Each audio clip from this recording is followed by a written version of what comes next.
Hello, Dr. Gan Montenegro po. Dito tayo ngayon sa Osaka, Japan. Sige. Ano ang mga magandang gamot na pwedeng dalhin para ibaon kung pupunta ka sa mga malalamig na lugar?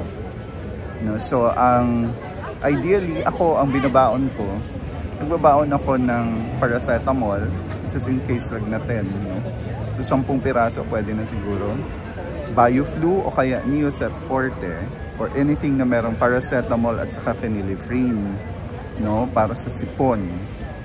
And then, nagbabaon din ako ng pwede na rin Diatabs. Pero, other than that, meron akong Hydrasec. Okay, para just in case kumulo yung mga tiyan. No? Basically, yun lang yung usual. Sa mga bata, Bioflu for kids. And then, nandyan din yung Loraped or Alnix Plus. And then, kung sa mga bata, if kaya ninyo magbitbit ng plain salbutamol, nebules, at saka portable nebulizer, much better.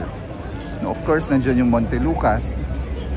And, of course, yung mga vitamins ng mga bata. No? And then, keep them hydrated. Lalo na kung sa malamig, madaling ma-dehydrate ang mga tao kapag malamig. Akala natin hindi tayo na-dehydrate, pero we do kasi malamig. Yun lang, basically yun lang naman. And then enjoy the trip. Yeah, bye.